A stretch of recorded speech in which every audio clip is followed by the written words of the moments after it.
जय श्री हरि। प्यारे भक्तों, आज सुनिए अगहन पूर्णिमा व्रत की संपूर्ण कथा। इन कथाओं को आज के दिन श्रवण करने से मनोवांछित फल की प्राप्ति होती है। तो आइए बड़े ही श्रद्धा प्रसन्नचित मन से सुनते हैं कथा। गणेश जी की कथा। एक बुढ़िया माई थी। वह बहुत गरीब थी, आंखों से अंधी थी। उसका एक बेटा और एक बहू थे। वह बुढ़िया सदैव गणेश भगवान जी की पूजा किया करती थी। एक दिन गणेश जी प्रकट होकर उस बुढ़िया माई से बोले, बुढ़िया माँ, तू जो चाहे सो मांग ले। बुढ़िया माई बोली, मुझे तो मांगना नहीं आता भगवान, कैसे और क्या मांगू। तब गणेश भगवान जी बोले, अपने बेटे और बहू से पूछकर मांग लेना। तब बुढ़िया माई ने अपने बेटे से कहा, बेटा, गणेश जी कहते हैं तू कुछ मांग ले, बता मैं क्या मांगू। बेटा ने कहा, माँ तू धन मांग ले। बहू से पूछा तो बहू ने कहा, सासू माँ नाती मांग लो। तब बुढ़िया माई ने सोचा कि ये तो अपने अपने मतलब की बात कह रहे हैं, अतः उस बुढ़िया ने पड़ोसन से पूछा तो उन्होंने कहा कि बुढ़िया माई, तू तो थोड़े दिन तक जिएगी, क्यों तू धन मांगे और क्या नाती मांगे। तू तो अपनी आंखों की रोशनी मांग ले, जिससे तेरी जिंदगी आराम से कट जाए। अब बुढ़िया माई काफी सोच विचार के बाद भगवान से बोली, भगवान, यदि आप मुझसे प्रसन्न हैं तो मुझे 9 करोड़ की माया दे, निरोगी काया दे, अमर सुहाग दे, आंखों की रोशनी दे, नाती दे, पोता दे और सब परिवार को सुख दे, अंत में मोक्ष दे। यह सुनकर तब गणेश जी बोले, बुढ़िया माँ, तूने तो हमें ठग दिया। फिर भी जो तूने मांगा है वचन के अनुसार सब तुझे मिलेगा। और यह कहकर गणेश जी अंतर्ध्यान हो गए। उधर बुढ़िया माँ ने जो कुछ मांगा वह सब कुछ मिल गया। हे गणेश जी महाराज, जैसे आपने उस बुढ़िया माँ को सब कुछ दिया, वैसे ही आपकी कहानी कहने वाले, सुनने वाले, हुक्कार भरने वाले सभी भक्तों को देना। एक समय की बात है, नैमिषारण्य तीर्थ में सौनकादि 88,000 ऋषियों ने श्री सूत जी से पूछा, हे प्रभु, इस कलयुग में वेद विद्या रहित मनुष्य को प्रभु भक्ति किस प्रकार मिल सकती है तथा उनका उद्धार कैसे होगा। हे मुनि श्रेष्ठ, कोई ऐसा तप बताइए जिससे थोड़े समय में ही पुण्य मिले और मनोवांछित फल भी मिल जाए। इस प्रकार की कथा सुनने की हम इच्छा रखते हैं। सर्व शास्त्रों के ज्ञाता सूत जी बोले, हे वैष्णवों, मैं पूज्य आप सभी ने प्राणियों के हित की बात पूछी है, इसलिए मैं एक श्रेष्ठ व्रत को आप लोगों को बतलाऊंगा, जिसे नारद जी ने लक्ष्मी नारायण जी से पूछा था और लक्ष्मीपति ने मुनि श्रेष्ठ नारद जी से कहा था। आप सब इसे ध्यान से सुनिए। एक समय की बात है, योगीराज नारद जी दूसरों के हित की इच्छा लिए अनेकों लोकों में घूमते हुए मृत्यु लोक में आ पहुंचे। यहाँ उन्होंने अनेक योनियों में जन्मे प्राय सभी मनुष्यों को अपने कर्मों द्वारा अनेकों दुख से पीड़ित देखा। उनका दुख देख नारद जी सोचने लगे कि कैसा यत्न किया जाए, इसके करने से निश्चित रूप से मानव के दुखों का अंत हो जाए। इसी विचार पर मनन करते हुए वह विष्णु लोक में गए। वह देवों के इस भगवान नारायण की स्तुति करने लगे, जिनके हाथों में शंख, चक्र, गदा और पद्म थे, गले में वरमाला पहने हुए थे। स्तुति करते हुए नारद जी बोले, हे भगवान, आप अत्यंत शक्ति से संपन्न हैं। मन तथा वाणी भी आपको नहीं पा सकती है। आपका यदि मध्य तथा अंत नहीं है, निर्गुण स्वरूप सृष्टि के कारण भक्तों के दुख को दूर करने वाले, आपको मेरा नमस्कार है। नारद जी की स्तुति सुन विष्णु भगवान बोले, हे मुनि श्रेष्ठ, आपके मन में क्या बात है? आप किस काम के लिए पधारे हैं, उसे निसंकोच कहो। इस पर नारद मुनि बोले कि मृत्युलोक में अनेक योनियों में जन्मे मनुष्य अपने कर्मों के द्वारा अनेकों दुख से दुखी हो रहे हैं। हे नाथ, आप मुझ पर दया रखते हैं तो बताइए कि वो मनुष्य थोड़े प्रयास से ही अपने दुखों से कैसे छुटकारा पा सकते हैं। श्री हरि बोले, हे नारद, मनुष्य की भलाई के लिए तुमने बहुत ही अच्छी बात पूछी है, जिसके करने से मनुष्य मोह से छूट जाता है। वह बात मैं कहता हूँ, उसे सुनो। स्वर्ग लोक व मृत्यु लोक दोनों में एक दुर्लभ उत्तम व्रत है जो पुण्य देने वाला है। आज प्रेम वश होकर मैं उसे तुमसे कहता हूँ। श्री सत्यनारायण भगवान का यह व्रत अच्छी तरह विधान पूर्वक करके मनुष्य तुरंत ही यहाँ सुख भोग कर मरने पर मोक्ष पाता है। श्री हरि के वचन सुन नारद जी बोले कि उस व्रत का फल क्या है और उसका विधान क्या है। यह व्रत किसने किया था, इस व्रत को किस दिन करना चाहिए, सभी कुछ विस्तार से बताए। नारद की बात सुनकर श्री हरि बोले, दुख व शोक को दूर करने वाला यह व्रत सभी स्थानों पर विजय दिलाने वाला है। मानव को भक्ति व श्रद्धा के साथ शाम को श्री सत्यनारायण की पूजा धर्म में परायण होकर ब्राह्मणों व बंधुओं के साथ करनी चाहिए। भक्ति भाव से ही नैवेद्य केले का फल, घी, दूध और गेहूं का आटा सवाया ले। गेहूं के स्थान पर साठी का आटा, शक्कर तथा गुड़ लेकर वह सभी भक्षण योग्य पदार्थों को मिलाकर भगवान का भोग लगाए। ब्राह्मणों सहित बंधु बांधवों को भी भोजन कराए। उसके बाद स्वयं भोजन करे और भजन कीर्तन के साथ भगवान की भक्ति में लीन हो जाए। इस तरह से सत्यनारायण भगवान का यह व्रत करने पर मनुष्य की सारी इच्छाएं निश्चित रूप से ही पूरी होती है। इस कली काल अर्थात कलयुग में मृत्यु लोक में मोक्ष का यही एक सरल उपाय है। इति श्री सत्यनारायण व्रत कथा प्रथम अध्याय संपूर्ण। श्रीमन नारायण नारायण नारायण, भज मन नारायण नारायण नारायण। श्री सत्यनारायण भगवान की जय। सूत जी बोले, हे ऋषियों, जिसने पहले समय में इस व्रत को किया था उसका इतिहास कहता हूँ, ध्यान से सुनो। सुंदर काशीपुरी नगरी में एक अत्यंत निर्धन ब्राह्मण रहता था। भूख प्यास से परेशान हुआ धरती पर घूमता रहता था। ब्राह्मणों से प्रेम करने वाले भगवान ने एक दिन ब्राह्मण का भेष धारण कर उसके पास जाकर पूछा, हे ब्रीप, नित्य दुखी होकर तुम पृथ्वी पर क्यों घूमते हो? दीन ब्राह्मण बोला, मैं निर्धन ब्राह्मण हूँ, भिक्षा के लिए धरती पर घूमता हूँ। हे भगवान, यदि आप इसका कोई उपाय जानते हो तो बताइए। वृद्ध ब्राह्मण कहता है कि सत्यनारायण भगवान मनोवांछित फल देने वाले हैं, इसलिए तुम उनका पूजन करो। इसे करने से मनुष्य सभी दुखों से मुक्त हो जाता है। वृद्ध ब्राह्मण बनकर आए सत्यनारायण भगवान उस निर्धन ब्राह्मण को व्रत का सारा विधान बताकर अंतर्ध्यान हो गए। मन ही मन सोचने लगा कि जिस व्रत को वृद्ध ब्राह्मण करने को कह गया है मैं उसे जरूर करूंगा। यह निश्चय करने के बाद उसे रात में नींद नहीं आई। वह सवेरे उठकर सत्यनारायण भगवान के व्रत का निश्चय कर भिक्षा के लिए चला गया।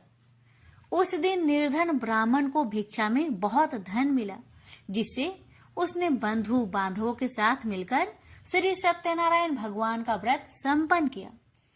भगवान सत्यनारायण का व्रत संपन्न करने के बाद वह निर्धन ब्राह्मण सभी दुखों से छूट गया और अनेक प्रकार की संपत्तियों से युक्त हो गया। उसी समय से यह ब्राह्मण हर माह इस व्रत को करने लगा। इस तरह से सत्यनारायण भगवान के व्रत को जो भी मनुष्य करेगा वह सभी प्रकार के पापों से छूटकर मोक्ष को प्राप्त होगा। जो मनुष्य इस व्रत को करेगा वह भी सभी दुखों से मुक्त हो जाएगा। सूत जी बोले कि इस तरह से नारद जी से नारायण जी का कहा हुआ श्री सत्यनारायण व्रत को मैंने तुमसे कहा। हे वृपो, मैं अब और क्या कहूँ? ऋषि बोले, हे मुनिवर, संसार में उस व्रीप से सुनकर और किस किस ने इस व्रत को किया, हम सब इस बात को सुनना चाहते हैं। इसके लिए हमारे मन में श्रद्धा का भाव है। सूत जी बोले, हे मुनियों, जिसने इस व्रत को किया है वह सब सुनो। एक समय वही व्रीप धन व ऐश्वर्य के अनुसार अपने बंधु बांधवों के साथ इस व्रत को करने को तैयार हुआ।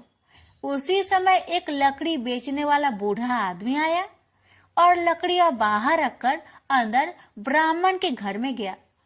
प्यास से दुखी वह लकड़हारा उनको व्रत करते देख व्रीप को नमस्कार कर पूछने लगा कि आप यह क्या कर रहे हैं तथा इसे करने से क्या फल मिलेगा, कृपया मुझे भी बताइए। ब्राह्मण ने कहा कि सब मनोकामनाओं को पूरा करने वाला यह सत्यनारायण भगवान का व्रत है। इनकी कृपा से ही मेरे घर में धन्य धान्य आदि की वृद्धि हुई है। व्रीप से सत्यनारायण व्रत के कथा के बारे में जानकर लकड़हारा बहुत प्रसन्न हुआ। चरणामृत लेकर वह प्रसाद खाने के बाद वह अपने घर गया। लकड़हारे ने अपने मन में संकल्प किया कि आज लकड़ी बेचने से जो धन मिलेगा उसी से श्री सत्यनारायण भगवान का उत्तम व्रत करूंगा। मन में इस विचार को ले बूढ़ा आदमी सिर पर लकड़ियां रख उस नगर में बेचने गया जहां धनी लोग ज्यादा रहते थे। उस नगर में उसे अपनी लकड़ियों का दाम पहले से 4 गुना अधिक मिलता है। बूढ़ा प्रसन्नता के साथ दाम लेकर केले, शक्कर, घी, दूध, दही और गेहूं का आटा ले और सत्यनारायण भगवान की व्रत की अन्य सामग्रियां लेकर अपने घर गया। वहां उसने अपने बंधु बांधवों को बुलाकर विधि विधान से सत्यनारायण भगवान का पूजन और व्रत किया। इस व्रत के प्रभाव से वह बूढ़ा लकड़हारा धन पुत्र आदि से युक्त होकर संसार के समस्त सुख भोग अंत काल में वैकुंठ धाम को चला गया। इति श्री सत्यनारायण व्रत कथा 2 अध्याय संपूर्ण। श्रीमन नारायण नारायण नारायण भज मन नारायण नारायण नारायण। श्री सत्यनारायण भगवान की जय। सूत जी बोले, हे श्रेष्ठ मुनियों, अब आगे की कथा कहता हूँ। पहले समय में उल्कामुख नाम का एक बुद्धिमान राजा था। वह सत्य वक्ता और जितेंद्रिय था। प्रतिदिन देव स्थानों पर जाता और निर्धनों को धन देकर उनके कष्ट दूर करता था। उसकी पत्नी कमल के समान मुख वाली तथा सती साध्वी थी। भद्रशिला नदी के तट पर उन दोनों ने श्री सत्यनारायण भगवान का व्रत किया। उसी समय साधु नाम का एक वैश्य आया। उसके पास व्यापार करने के लिए बहुत सा धन भी था। राजा को व्रत करते देखकर वह विनय के साथ पूछने लगा, हे राजन, भक्ति भाव से पूर्ण होकर आप यह क्या कर रहे हैं? मैं सुनने की इच्छा रखता हूँ, तो आप मुझे बताए। राजा बोले, हे साधु, अपने बंधु बांधवों के साथ पुत्र आदि की प्राप्ति के लिए एक महाशक्तिमान श्री सत्यनारायण भगवान का व्रत व पूजन कर रहा हूँ। राजा के वचन सुन साधु आदर से बोला, हे राजन, मुझे इस व्रत का सारा विधान कहिए। आपके कथा अनुसार मैं भी इस व्रत को करूँगा। मेरी भी संतान नहीं है और इस व्रत को करने से निश्चित रूप से मुझे संतान की प्राप्ति होगी। राजा से व्रत का सारा विधान सुनकर व्यापार से निवृत्त हो वह अपने घर गया। साधु वैश्य ने अपनी पत्नी को संतान देने वाले इस व्रत का वर्णन कह सुनाया और कहा कि जब मेरी संतान होगी तब मैं इस व्रत को करूंगा। साधु ने इस तरह के वचन अपनी पत्नी लीलावती से कहे। एक दिन लीलावती पति के साथ आनंदित हो सांसारिक धर्म में प्रवृत्त होकर सत्यनारायण भगवान की कृपा से गर्भवती हो गई। 10वें महीने में उसके गर्भ से एक सुंदर कन्या ने जन्म लिया। दिनों दिन वह ऐसे बढ़ने लगी जैसे कि शुक्ला पक्ष का चंद्रमा बढ़ता है। माता पिता ने अपनी कन्या का नाम कलावती रखा।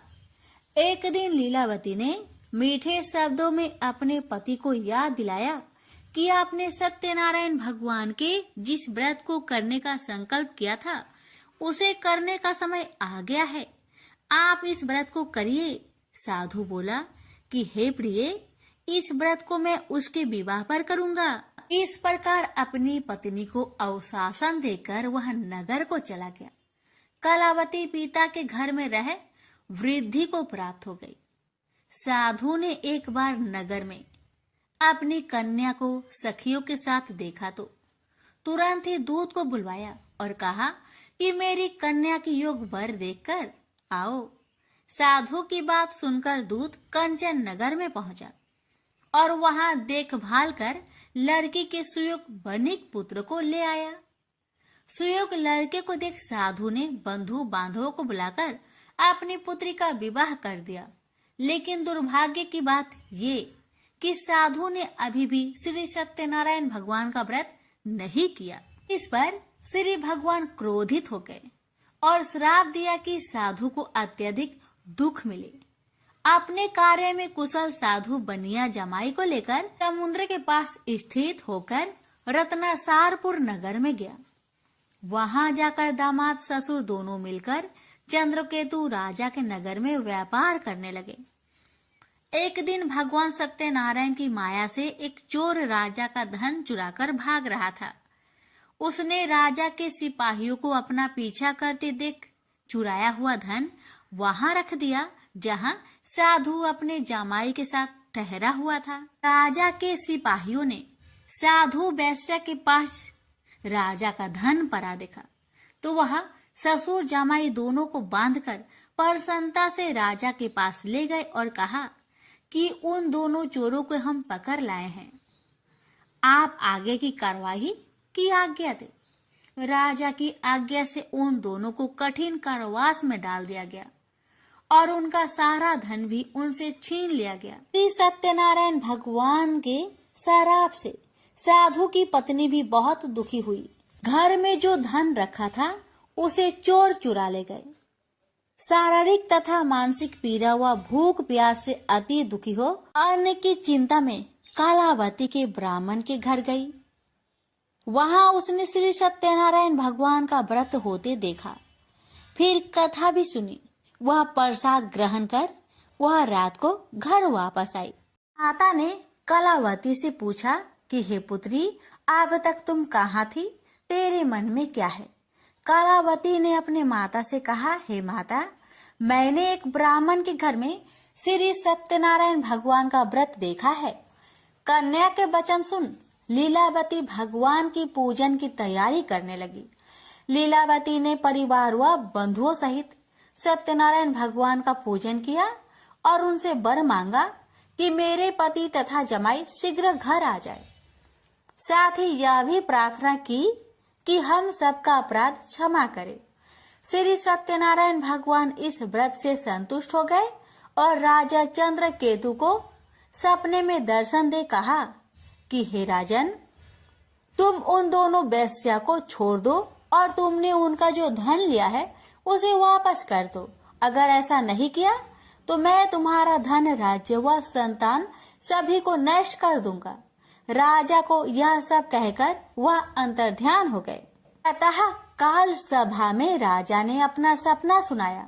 फिर बोले कि बानिक पुत्र को कैद से मुक्त कर सभा में लाओ। दोनों ने आते ही राजा को प्रणाम किया। राजा मीठी बानी से बोला, हे महानुभावों, भाग्यवश ऐसा कठिन दुख तुम्हें प्राप्त हुआ है, लेकिन अब तुम्हें कोई भय नहीं है। ऐसा कह राजा ने उन दोनों को नए वस्त्र भूषण भी पहनाए और जितना धन उनका लिया था उससे 2 गुना धन वापस कर दिया। दोनों वेश्या अपने घर को चल दिए। श्री सत्यनारायण व्रत कथा का 3रा अध्याय संपूर्ण।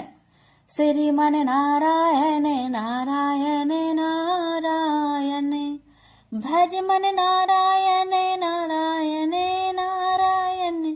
श्री सत्यनारायण भगवान की जय। सूत जी बोले, वैश्य ने मंगलाचार कर अपनी यात्रा आरंभ की और अपने नगर की ओर चल दिया। उसके थोड़ी दूर जाने पर एक दंड भेषधारी श्री सत्यनारायण ने उनसे पूछा, हे साधु, तेरी नाव में क्या है? अभिमानी बानिक हंसता हुआ बोला, हे दंडी, आप क्यों पूछते हो? क्या धन लेने की इच्छा है? मेरी नाव में तो बेल व पत्ते भरे हुए हैं। वैश्य के कठोर वचन सुन भगवान बोले, तुम्हारा वचन सत्य हो। दंडी ऐसे वचन कहे वहां से दूर चले गए। कुछ दूर जाकर समुद्र के किनारे बैठ गए। दंडी के जाने के बाद साधु वैश्य ने नित्य क्रिया के पश्चात नाव को ऊंची उठते देखकर अचंभा माना और नाव में बेल पत्ते आदि देख वह मूर्छित हो जमीन पर गिर पड़ा। मूर्छा खोलने पर वह अत्यंत शोक में डूब गया। तब उसका दामाद बोला कि आप शोक न मनाए, यह दंडी का श्राप है, इसलिए हमें उनकी शरण में जाना चाहिए, तभी हमारी मनोकामना पूरी होगी। दामाद की बात सुनकर वह दंडी के पास पहुंचा और अत्यंत भक्ति भाव नमस्कार करके बोला, मैंने आपसे जो असत्य वचन कहे थे उनके लिए मुझे क्षमा दे। ऐसा कहकर महान शोकातुर हो रोने लगा। दंडी भगवान बोले, हे बानिक पुत्र, मेरी आज्ञा से बार बार तुम्हें दुख प्राप्त हुआ है, तू मेरी पूजा से विमुख हुआ। साधु बोला, हे भगवान, आपकी माया से ब्रह्मा आदि देवता भी आपके रूप को नहीं जानते, तब मैं अज्ञानी कैसे जान सकता हूँ? आप प्रसन्न होइए, अब मैं सामर्थ्य के अनुसार आपकी पूजा करूंगा। मेरी रक्षा करो और पहले के समान नौका में धन भर दो। साधु वैश्य के भक्ति पूर्वक वचन सुनकर भगवान प्रसन्न हो गए और उसकी इच्छा अनुसार वरदान देकर अंतर ध्यान हो गए। ससुर जमाई जब नाव पर आए तो नाव धन से भरी हुई थी। फिर वही अपने अन्य साथियों के साथ सत्यनारायण भगवान का पूजन कर अपने नगर को चल दिए। जब नगर के नजदीक पहुंचे तो दूत को घर पर खबर करने के लिए भेज दिया। दूत साधु की पत्नी को प्रणाम कर कहता है कि मालिक अपने दामाद सहित नगर के निकट आ गए हैं। दूत की बात सुन साधु की पत्नी लीलावती ने बड़े हर्ष के साथ सत्यनारायण भगवान का पूजन कर अपनी पुत्री कलावती से कहा कि मैं अपने पति के दर्शन को जाती हूँ, तो कार्य पूर्ण कर शीघ्र आ जाना। माता के ऐसे वचन सुन कलावती जल्दी में प्रसाद छोड़ अपने पति के पास चली गई। प्रसाद की अवज्ञा के कारण श्री सत्यनारायण भगवान रुष्ट हो गए और नाव सहित उसके पति को पानी में डुबो दिए। कलावती अपने पति को वहां ना पाकर रोती हुई जमीन पर गिर गई। नौका को डूबा हुआ देख वह कन्या को रोता देख साधु दुखी होकर बोला कि हे प्रभु, मुझसे तथा मेरे परिवार से जो भूल हुई है उसे क्षमा करे। साधु के दीन वचन सुनकर श्री सत्यनारायण भगवान प्रसन्न हो गए और आकाशवाणी हुई, हे साधु, तेरी कन्या मेरे प्रसाद को छोड़कर आई है, इसलिए उसका पति अदृश्य हो गया है। यदि वह घर जाकर प्रसाद खाकर लौटती है तो इसे उसका पति अवश्य मिलेगा। ऐसी आकाशवाणी सुन कलावती घर पहुंचकर प्रसाद खाती है और फिर आकर अपने पति के दर्शन करती है। उसके बाद साधु अपने बंधु बांधवों सहित श्री सत्यनारायण भगवान का विधि विधान से पूजन करता है। इस लोक का सुख भोग वह अंत में स्वर्ग जाता है। इति श्री सत्यनारायण व्रत कथा 4th अध्याय संपूर्ण। श्रीमन नारायण नारायण नारायण, भज मन नारायण नारायण नारायण। श्री सत्यनारायण भगवान की जय। श्री सूत जी बोले, हे ऋषियों, मैं और भी एक कथा सुनाता हूँ, उसे भी ध्यान पूर्वक सुनो। प्रजा पालन में लीन तुंगध्वज नाम का एक राजा था। उसने भी भगवान का प्रसाद त्याग कर बहुत ही दुख प्राप्त किया। एक बार वन में जाकर वन्य पशुओं को मारकर वह बर के पेड़ के नीचे आया। वहां उसने ग्वालों को भक्ति भाव से अपने बंधुओं सहित सत्यनारायण भगवान का पूजन करते देखा। अभिमान बस राजा ने उन्हें देखकर भी पूजा स्थान में नहीं गया, ना ही उसने भगवान को नमस्कार किया। ग्वालों ने राजा को प्रसाद दिया, लेकिन उसने वह प्रसाद नहीं खाया और प्रसाद को वहीं छोड़कर वह अपने नगर को चला गया। जब वह नगर में पहुंचा तो वहां सब कुछ तहस नहस हुआ पाया, तो वह शीघ्र ही समझ गया कि यह सब भगवान ने ही किया है। वह दोबारा ग्वालों के पास पहुंचा और विधि पूर्वक पूजा कर प्रसाद खाया, तो श्री सत्यनारायण भगवान की कृपा से सब कुछ पहले जैसा हो गया। दीर्घ काल तक सुख भोगने के बाद मरोना उपरांत उसे स्वर्ग लोक की प्राप्ति हुई। तो मनुष्य परम दुर्लभ इस व्रत को करेगा तो भगवान सत्यनारायण की अनुकंपा से उसे धन्य धान्य की प्राप्ति होगी। निर्धन धनी हो जाता है और भय मुक्त हो जीवन जीता है। संतानहीन मनुष्य को संतान सुख मिलता है और सारे मनोरथ पूर्ण होने पर मानव अंत काल में वैकुंठ धाम को जाता है। सूत जी बोले, जिन्होंने पहले इस व्रत को किया है, अब उनके दूसरे जन्म की कथा कहता हूँ। वृद्ध संतानंद ब्राह्मण ने सुदामा का जन्म लेकर मोक्ष की प्राप्ति की। लकरहारे ने अगले जन्म में निषाद बनकर मोक्ष प्राप्त किया। उल्का मुख नाम का राजा दशरथ होकर बैकुंठ को गए। साधु नाम के वैश्य ने मोर ध्वज बनकर अपने पुत्र को आरे से चीरकर मोक्ष पाया। महाराज तुंग ध्वज ने स्वयंभू होकर भगवान में भक्ति युक्त हो कर्म कर मोक्ष पाया। श्री सत्यनारायण व्रत कथा का 5वां अध्याय संपूर्ण हुआ। श्रीमन नारायण नारायण नारायण, भज मन नारायण नारायण नारायण। श्री सत्यनारायण भगवान की जय। एक बुढ़िया माई तुलसी जी को सींचती और कहती कि हे तुलसी माता, सत की दाता, मैं तेरा बिरला सिंचती हूँ। मुझे बाहु दे, पीताम्बर की धोती दे, मीठा मीठा घास दे, बैकुंठा में बास दे, चटक की चाल दे, पाटक की मौत दे, चंदन का काठ दे, रानी सा राज दे, दाल भात का भोजन दे, 11 की मौत दे, कृष्णा जी का कांधा दे। तब तुलसी माता यह सुनकर सूखने लगी, तो भगवान ने पूछा कि हे तुलसी, तुम क्यों सूख रही हो? तुलसी माता ने कहा कि एक बुढ़िया रोज आती है और यही बात कह जाती है, मैं सब बात तो पूरा कर दूंगी, लेकिन कृष्ण का कंधा कहाँ से लाऊंगी? तो भगवान बोले, जब वो मरेगी तो मैं अपने आप ही कंधा देने आऊंगा। तू बुढ़िया माई से कह देना। जब बुढ़िया माई मर गई, सब लोग आ गए। जब माई को ले जाने लगे तो वह किसी से न उठी।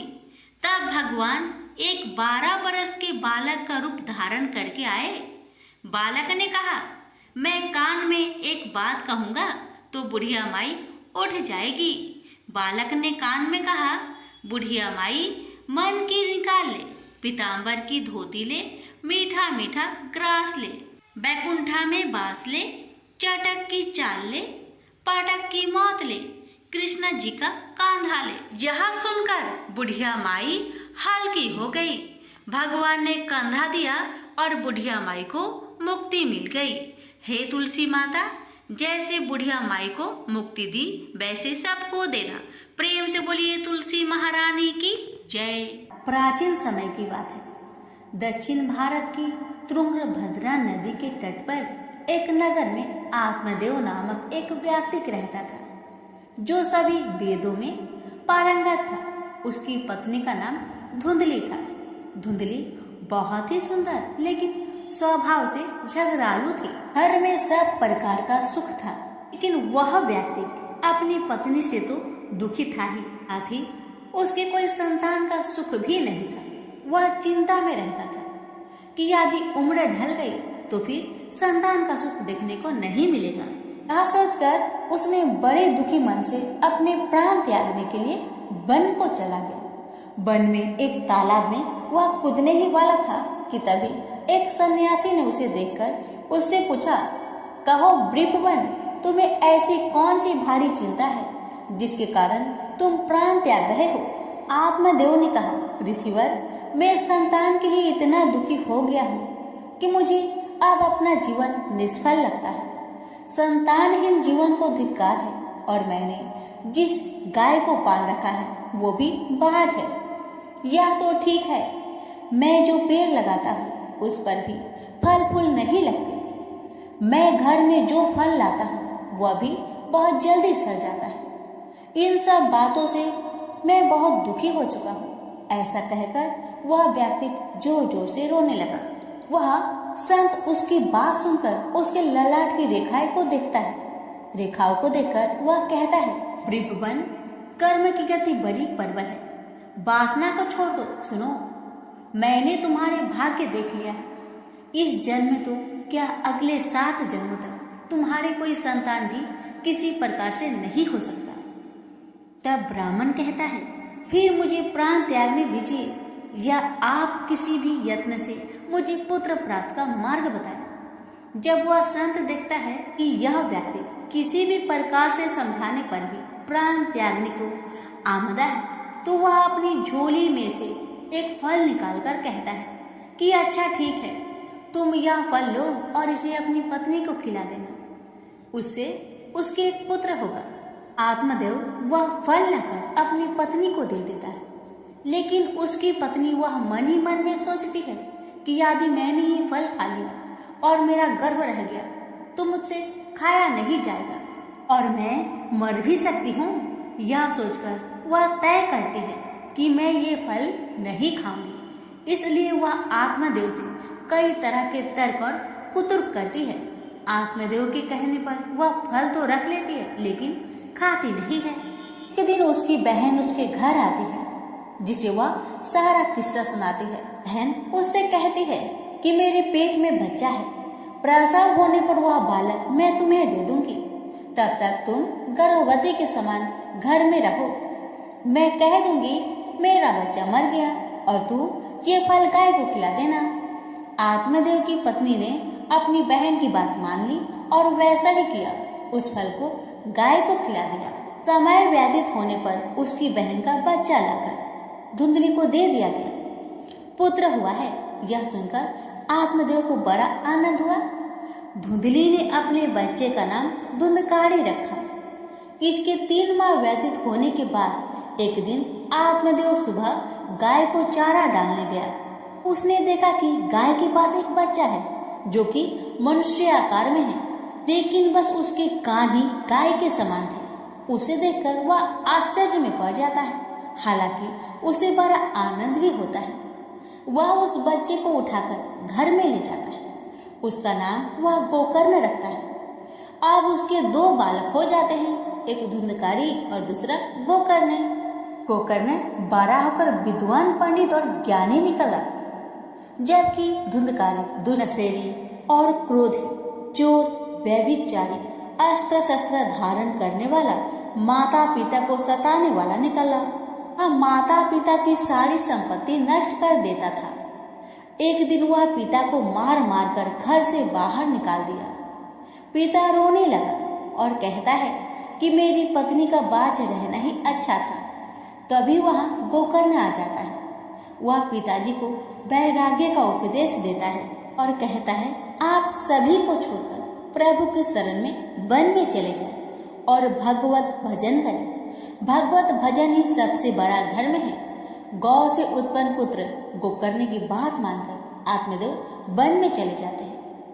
बाद में उसकी पत्नी धुंधली को धुंधकारी सताने लगता है, तो वह कुएं में कूदकर आत्महत्या कर लेती है। अब धुंधकारी 5 वेश्याओं के साथ रहने लगा। वेश्याएं उसे अपने तरीके से संचालित करती थी। धुंधकारी उन वेश्याओं के लिए ही धन जुटाने में लगता है। वह उनके लिए डाका डालता और चोरी करता है। बाद में वे वेश्याएं सोचने लगती है कि यदि एक दिन यह पकड़ा गया तो राजा इसके साथ हमें भी दंड देगा। यह सोचकर वह बेस्याए सोते हुए धुंधकारी को रस्सियों से उसका गला दबाने का प्रयास करते हैं। जब वह गला दबाने में भी नहीं मरता है तो वे सभी मिलकर उसे दहकते अंगारों में डाल देती है। वहाँ वह तड़प तड़प कर मर जाता है। बाद में उसे गड्ढा खोदकर गाड़ दिया जाता है। मरने के बाद धुंधकारी भयंकर दुख देने, झेलने और अपने कुकर्मों के कारण एक प्रेत बन जाता है। प्रेत बनने के बाद भूख और प्यास से वह व्याकुल हो जाता है।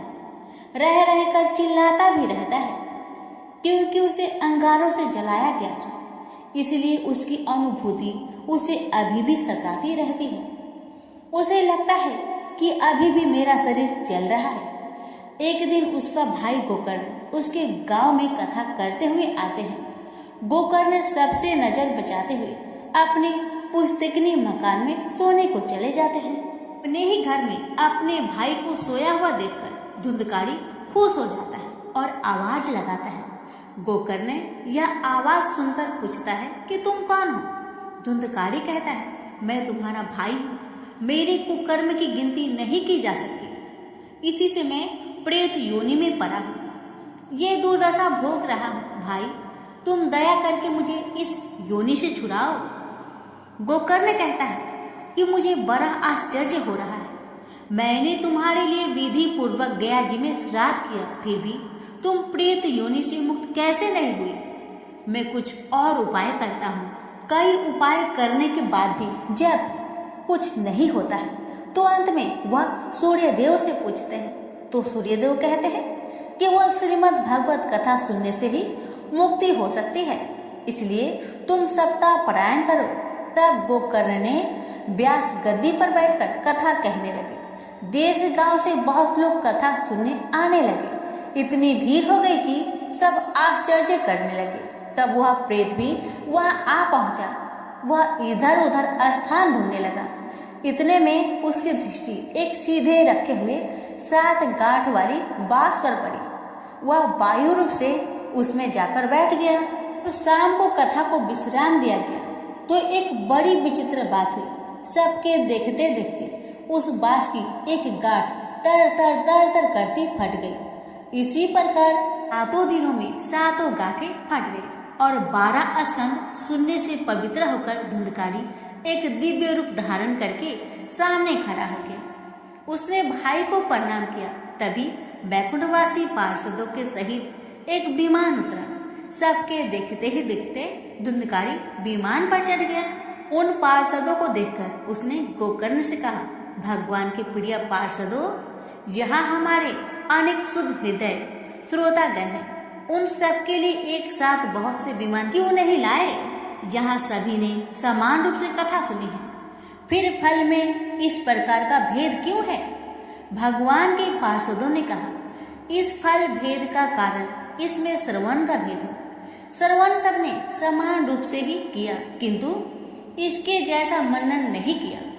इस प्रेत ने 7 दिन तक सुने हुए विषय का स्थिरचित्त से खूब मनन भी करता रहा। यह कहकर वे सब पार्षद बैकुंठ को चले गए। श्रावण माह में गोकर्ण ने फिर से उसी प्रकार सप्ताह क्रम से कथा कही। वहां भक्तों से भरे हुए विमानों के साथ भगवान प्रकट हो गए। उस गांव में कुत्ते और चंडाल प्रश्न जितने भी जीव थे सभी दिव्य देह धारण करके विमान पर चढ़ गए। भगवान उन सभी को योनि दुर्लभ गोलोक धाम में ले गए। प्रेम से बोलिए लक्ष्मी नारायण की जय, श्री कृष्ण भगवान की जय, राधा रानी की जय। अर्जुन ने पूछा, हे केशव, मैं संन्यास एवं त्याग के तत्व पृथक पृथक जानने की इच्छा करता हूँ। श्री कृष्ण बोले, हे पार्थ, कामना वाले कर्मों के त्याग को ज्ञानी लोग संन्यास मानते हैं और अज्ञानी पुरुष फल के त्याग को त्याग कहते हैं। कोई पंडित कर्म को दोष युक्त जानकर त्यागना ठीक कहते हैं। कोई यज्ञ, दान, तप आदि कर्मों को छोड़ने योग्य बताते हैं। हे भारत, त्याग के विषय में मेरा ऐसा मत है। कि त्याग 3 प्रकार के हैं, यज्ञ, दान, तप आदि। कर्मों को नहीं त्यागना चाहिए। ये सब कर्म आसक्त और फल को त्याग कर करने चाहिए। मेरे निश्चय मत यही है जो सर्वोत्तम है। अपने नियमित कर्मों का त्यागना उचित नहीं है। यह मोहवश ऐसा किया जाए तो वह तामस त्याग है, कर्म दुखप्रद है। यह विचार कर एवं शरीर के कलेश के भय से जो त्याग करता है उसे त्याग का फल नहीं मिलता। यह राजस त्याग कहलाता है। हे अर्जुन, अपना नियमित कर्म अवश्य करने योग्य है। फल तथा आसक्त को त्याग कर जो कर्म किया जाता है वह सात्विक कर्म है। जो दुखदायक कर्म से देश नहीं करता तथा सुखदायक कर्म से प्रीति नहीं करता वह त्यागी, सत्यशील, बुद्धिमान तथा मुक्ति के योग्य है। देहधारी संपूर्ण कर्मों का त्याग नहीं कर सकता। कर्म का फल त्याग कर कर्म करने वाला त्यागी है। कर्मफल 3 प्रकार के हैं, अनिष्ट, इष्ट एवं मित्र। जो त्याग नहीं करते उनको ये मरने के बाद मिलते हैं और त्यागियों को नहीं मिलते। हे महाबाहो, संपूर्ण कर्मों की सिद्धि के लिए 5 प्रकार सांख्य शास्त्र में कहे हैं, उनको सुनो। शरीर कर्ता, साधन, पृथक पृथक चेष्टाएं और देव शरीर, वाणी एवं मन से जो भला बुरा कार्य किया जाता है उसके ये 5 कारण हैं। वह दुर्मति कुछ नहीं जानता जिसको यह अहंकार नहीं है कि मैं करता हूँ, और जिसकी बुद्धि कर्मों में लिप्त नहीं है। वह मनुष्य प्राणियों को मारकर भी उनको नहीं मारता और उनमें नहीं बंधता। ज्ञान, गृह और ज्ञाता ये 3 ही कर्मों के प्रेरक है। कारण, कर्म और कर्ता ये 3 कर्म के साधन हैं। सांख्य शास्त्र में ज्ञान, कर्म और कर्ता ये सत्वाधिक गुण के भेद 3 प्रकार के हैं। इनको भी सुनो। जब भिन्न भिन्न प्राणियों में एक अविनाशी अविभक्त सत्ता जो दिखता है वह ज्ञान सात्विक कहलाता है। जिस ज्ञान से प्राणियों में नाना प्रकार की सत्ता दिखाई देती है उसको राजस ज्ञान जानो। ऐसा ज्ञान जिसके बिना कारण और सर्वार्थ के जाने एक ही कार्य में लगा रहे वह अल्प और तामस है। फल की इच्छा ना करके जो नित्य कर्म संग देश को त्याग कर किया जाता है, जो फल की इच्छा एवं अहंकार से बड़े यत्न से किया जाता है वह राजस कर्म है। जो कर्म परिमाण धन का खर्च, दूसरे की पीड़ा और अपना पुरुषार्थ न जानकर मोहबस किया जाता है वह तामस कर्म कहलाता है। संग से रहित अहंकार, धैर्य और उत्साह युक्त सिद्ध व असिद्धि में समान रहता है वह सात्विक कर्म कहलाता है। गुण की तरह बुद्धि और धर्म के इनके भी 3 भेद है, सुनो। जो बुद्धि प्रवृत्ति, निवृत्ति, कर्तव्य, अकर्तव्य, भय, अभय और बंधन मोक्ष को जानता है वह सात्विकी है।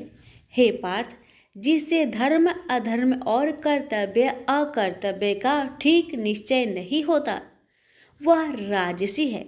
जिस अज्ञान से ढकी बुद्धि करके मनुष्य अधर्म को धर्म मानता है वह तामसी है।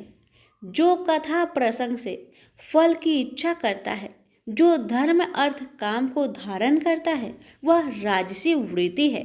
जो मूर्ख, निंद्रा, भय, शोक, विषाद एवं मद को नहीं त्यागता वह तामसी वृत्ति है। अब 3 प्रकार के सुखों को सुनो। जिसका योगाभ्यास में चित रहता है उसके दुख का अंत हो जाता है।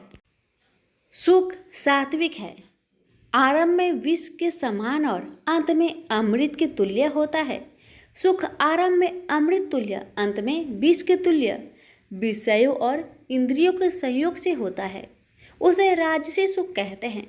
जो सुख आदि और अंत दोनों में मनुष्य को मोह में फंसाता है और जो आलस्य तथा प्रमोद से उत्पन्न होता है, वह तामस सुख है। सम, दम, तप, पवित्रता, क्षमा, नम्रता, ज्ञान, अनुभव और परलोक में श्रद्धा, ये ब्राह्मणों के स्वाभाविक सिद्ध कर्म है। बहादुरी, तेजस्विता, धैर्य, चतुराई, युद्ध, स्थिरता, उदारता और प्रभुता, ये क्षत्रिय के स्वाभाविक कर्म हैं। खेती, गोरक्षा स्वाभाविक कर्म हैं। जो लोग अपने अपने गुणों और प्रवृत्तियों के अनुसार कर्म करते हैं, उनको सिद्धि प्राप्त होती है। और जिसने सब जगत का विस्तार किया है, उस ईश्वर को अपने कार्य के द्वारा आराधना करके मनुष्य सिद्धि को पाता है। दूसरे उत्तम कर्म से अपना नीच कर्म ही श्रेष्ठ है। सर्वत्र आसक्त को छोड़ने वाला आत्मा, जीतने वाला इच्छा रहित मनुष्य संन्यास के द्वारा सर्व कर्म निवृत्ति रूप परम सिद्धि को पाता है। वह फिर कैसे ब्रह्म को प्राप्त होता है? सो मुझसे सुनो, यही इस ज्ञान की परानिष्ठा है। शुद्ध बुद्धि से युक्त होकर धृति द्वारा इस मन को बस में लगाकर शब्द आदि विषयों को छोड़कर राग देश से रहित होकर एकांत में रहने वाला, मिताहारी, वाणी और मन को जीतने वाला, नित्य ध्यान युक्त और वैराग्य, अहंकार, बल, घमंड, काम, क्रोध तथा परिग्रह छोड़कर ममताहीन और शांत मनुष्य ब्रह्म भाव के योग होता है। ब्रह्म को प्राप्त हुआ पुरुष दत्तचित होकर सुख व अभिलाषा को नहीं करता है। जीवन मात्र में समदर्शी होकर मुझ में परम भक्ति पाता है। इस प्रकार ज्ञानी सदैव मुझ में निवास करने वाले सब कर्मों को भोग करता हुआ मेरे अनुग्रह से अविनाशी सनातन मोक्षप्रद को प्राप्त होता है। तत्पश्चात तत्व से मुझे जानकर फिर मन मुझ में ही प्रवेश करता है। सावधानी से अपना मन मुझ में स्थिर कर और सब कर्मों को मुझ में अर्पण कर बुद्धि योग के आश्रय से निरंतर अपने चित्त को मुझ में लगाओ। मेरे में चित्त लगाकर मेरी कृपा से दुर्गम कष्टों से तर जाओगे। यदि अहंकार से मेरी बात सुनोगे तो नष्ट हो जाओगे। यदि अहंकार का आश्रय लेकर युद्ध नहीं करूँगा ऐसा मानते हो तो यह तुम्हारा निश्चय झूठा है, क्योंकि स्वभाव तुम्हें युद्ध करवाएगा। हे कौतन्य, जिस कर्म को तू अब मोह से करना चाहता है उसे अपने स्वाभाविक कर्म से बंधा हुआ बेबस होकर करेगा। हे अर्जुन, जीवों के हृदय में स्थिर ईश्वर उनको माया से भ्रमा रहा है, मानो सब यंत्र पर चढ़े हैं। हे भारत, सब भावों में उसी की कृपा से परम शांति एवं मुक्ति को पाओगे। यह गूढ़ ज्ञान मैंने तुमसे कहा है, इसे भली भांति विचार कर जैसा चाहते हो वैसा ही करो। अब तू सबसे गूढ़ वचन भी सुन, क्योंकि तू मेरा परम मित्र है, इसलिए मैं तेरे हित ही कहूँगा। मेरे में मन लगाओ, मेरे ही भक्त हो, मेरे ही यज्ञ करो और मेरा ही नाम जपो। सब धर्मों को छोड़कर मेरी शरण में आओ, मैं तुम्हें सब पापों से छुड़ा दूंगा। यह मेरा रहस्य ऐसे पुरुष जो तप ना करता हो, मेरा भक्त ना हो, कभी भी नहीं कहना चाहिए। जो इस परम गुप्त ज्ञान को मेरे भक्तों में प्रकट करेगा वही मेरी परम भक्ति को पाकर अंत में निश्चय ही मुझ में लीन हो जाएगा। इस धर्म संवाद को जो कोई पढ़ेगा उसे मैं समझूंगा कि उसने ज्ञान यज्ञ से मेरी पूजा की है। जो श्रद्धावान पुरुष दोष ढूंढे बिना इसको सुनेगा वह भी मुक्त होकर पुण्य आत्माओं को मिलने वाले शुभ लोक को प्राप्त होगा। हे पार्थ, तुमने एकाग्रचित्त से मेरे कहे हुए उपदेश को सुना या नहीं? हे धनंजय, तुम्हारा अज्ञान से उत्पन्न हुआ मोह नष्ट हुआ या नहीं? अर्जुन ने कहा, हे भगवान, आपकी कृपा से मेरा मोह नष्ट हो गया और स्मृति जागृत हुई है। अब मैं निसंदेह आपकी आज्ञा पर स्थिर हूँ और जैसा आपने कहा है मैं वैसा ही करूँगा। संजय बोले, हे धृतराष्ट्र, मैंने महात्मा वासुदेव और अर्जुन का यह प्रेरणा देने वाला अद्भुत संवाद सुनाया व्यास जी की कृपा से। साक्षात योगेश्वर श्री कृष्ण जी के मुख से इस परम गुहा संवाद को मैंने सुना। हे राजन, श्री कृष्ण और अर्जुन के इस अद्भुत पुण्य कारक संवाद को स्मरण करके मन बार बार प्रसन्न होता है। श्री कृष्ण भगवान के उस अद्भुत रूप को स्मरण करके मुझे बड़ा ही विस्मय होता है। हे राजन, मैं बारंबार प्रसन्न होता हूँ। मेरी ऐसा धारणा है कि जहाँ योगेश्वर भगवान श्री कृष्ण हैं और जहाँ पार्थ जैसा धनुर्धर है, वही राजलक्ष्मी, विजय, ऐश्वर्य और अटल नीति है। सभी प्रेम से बोलिए, श्री कृष्ण भगवान की जय हो।